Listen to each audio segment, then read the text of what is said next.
To desire acknowledgement from people is vain.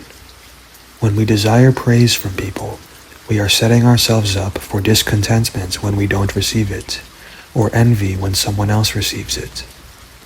It is better to simply strive to do good every day while having faith that God sees all things. We should focus our desire on pleasing God and learning how to be obedient to Him.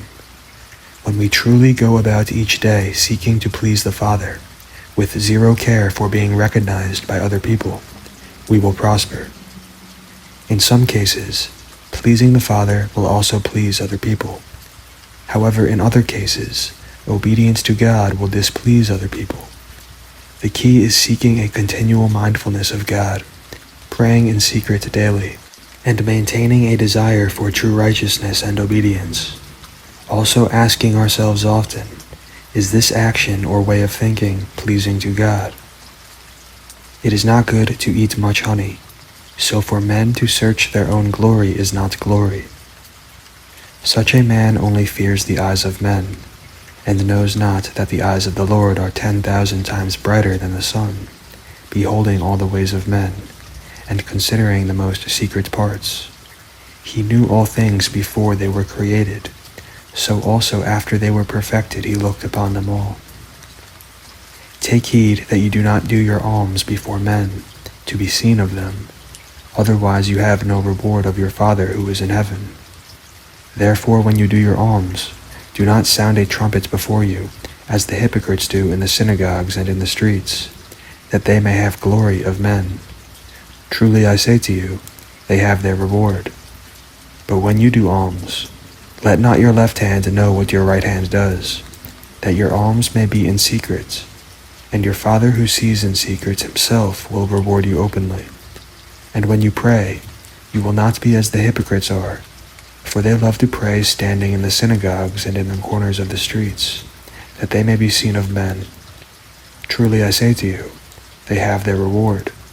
But you, when you pray, enter into your closet, and when you have shut your door, pray to your Father who is in secret, and your Father who sees in secret will reward you openly. But all their works they do to be seen of men. They make broad their phylacteries, and enlarge the borders of their garments, and love the uppermost rooms at feasts, and the chief seats in the synagogues, and greetings in the markets, and to be called of men, Rabbi, Rabbi.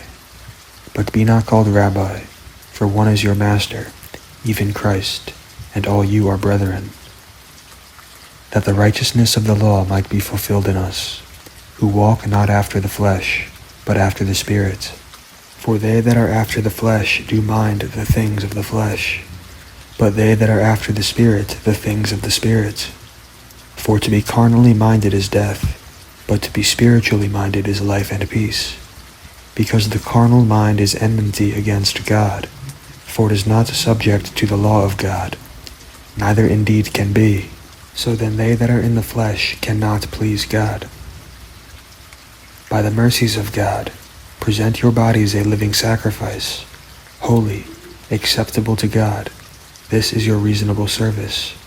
And be not conformed to this world, but be transformed by the renewing of your mind, that you may prove what is that good and acceptable and perfect will of God. And he that sent me is with me. The Father has not left me alone, for I do always those things that please him. But as we were allowed of God to be put in trust with the gospel, even so we speak, not as pleasing men, but God, who tries our hearts.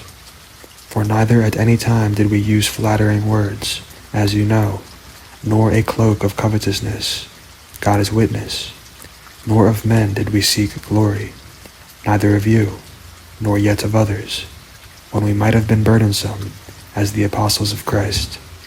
Hallelujah.